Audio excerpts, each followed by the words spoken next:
Welcome back. Thank you. How was the summer? Summer was great. Great. Productive. Very productive. Basically just really worked on my game and really tried to sharpen up my skills. Is there something, a specific area that you were working on? I know you spent some time with Akeem in the post. Is there a specific area that you're looking to get stronger at this season? No, honestly, I want to become, to be unstoppable, we have to work on everything. It's a long summer, so I had enough time. So, I just tried to, sharpen up everything, whether it's ball handling, shooting, of course, shooting, and, post up with Akeem. It was like, honestly, me and my trainer, when I say we, it's we kind of had a block each part of the summer of things we wanted to work on, and I felt we did that, as good as it probably could have ever been done. Does the stuff that happened this morning with Drake and the All-Star game, does that matter to players? No, it doesn't matter to us. I think it's good for the city, it's good for fans, and also good for you guys. But us, to us, it's just, that doesn't make us have to work any less, It's a lot more. It's a lot better when you have a good team going into playoffs and being known as a good team to host the All-Star game rather than, a subpar team. How about Drake and just the synergy of his music and NBA and that growing this brand? Just your thoughts on that? Well, that's what it is. It's a brand. It's all the same to us. It's all pop culture. Athletes, entertainers, singers. What is he? A singer or a rapper? Both. Sappers. It's all the same. It's all relative, and it's good to he's a staple in this city. And for him to be behind us as we try to get better as a franchise, it says a lot. So much has been said about this Andrew Wiggins kid coming up and could be, number one next year, and the team should tank and da-da-da-da-da. You as a player, and you as a proud player, this isn't something you want to do ever. No. Honestly, we work too hard for that. This is not, honestly, we're not in the business to come out here and tank or play that's not to our abilities just so we can get another player. As you can see, it takes a lot more than just one player to win a championship, as you see with the Miami Heat, Dallas Mavericks, and all the teams that won before. So, it's not that easy. It's not that easy to win it, be good, and it's also not that easy to lose as much as you have to tank. How's the mindset for you different this year coming off what was sort of a hectic year coming here in the trade and battling some injuries? How are things different for you this season? Well, I'm healthy. I'm 100% healthy. Knock on wood. 100% healthy. 1, 2, I'm focused. Last year was kind of like a whirlwind for me, being traded in the middle of the season. Not even having any place to stay or even put my clothes. So now I'm set. I'm content. I'm ready. Have a better understanding of my teammates. We're going to training camp, which even draws you closer together as a team. So we're going to.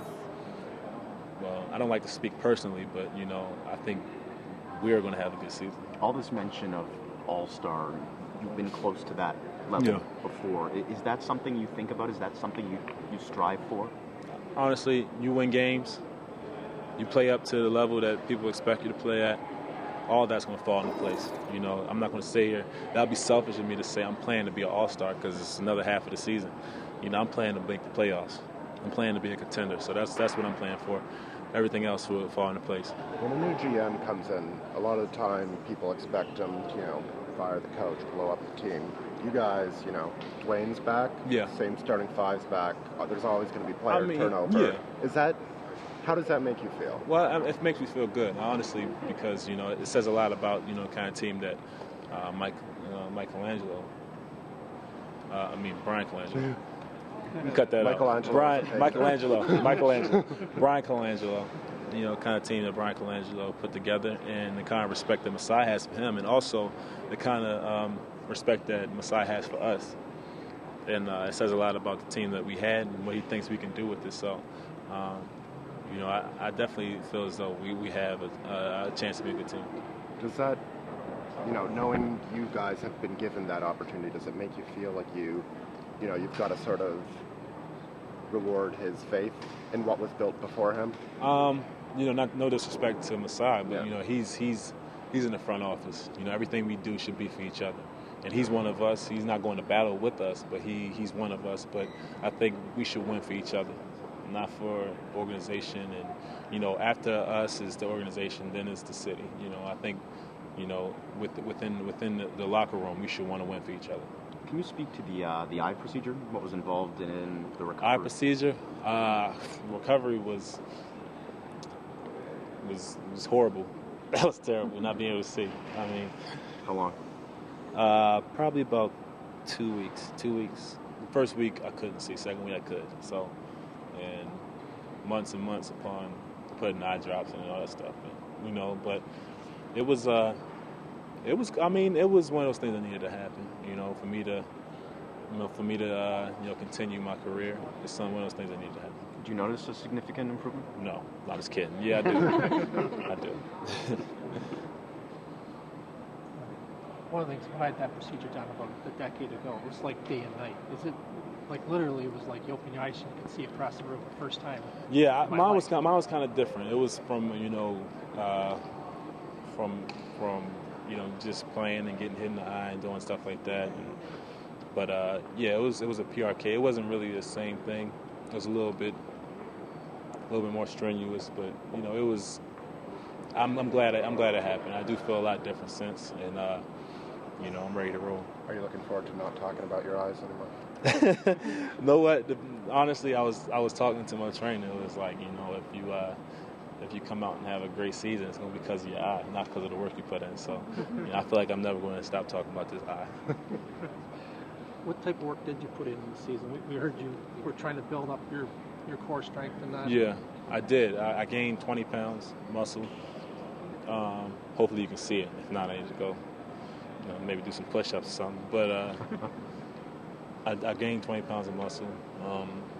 Shooting, a lot of ball handling, a lot of things, a lot of situations that I'll be in the game. I was very tactical with how I wanted to attack this off season as far as training. Was this a really different off season for you than what you were used to, or? It was. And like I said before, my trainer basically lived with me. I took all but 3 weeks off. I mean, The opposite. I was a little dyslexic, wasn't it? I worked all but 3 weeks this whole summer. After my eye surgery, so I didn't really take too much time off at all. Do you feel like you're underestimated? Yeah, I do. I feel like we or me. Both. I think we are. We haven't been talked about as much as other teams, but I like that. And for me, I like that too. I want people to not to expect the things that we can do. I like to go out there and stun people. It makes it that much better. I'm used to doing that. I've done it in Memphis, and just do it again. Dwayne, talked about the defensive focus that the team's going to have this year. Is there anything in the offseason, because you always hear about guys, working on handling, shooting. Is there anything you can do that specifically helps watch tape defensively, or that? Yeah, watch tape. You just have to get back. You have to watch tape, and just be open to what the coach is going to say, and be ready to give it your all. Defense is just all about what you're willing to do, what you're willing to give away. How hard are you willing to go, and that starts in training camp.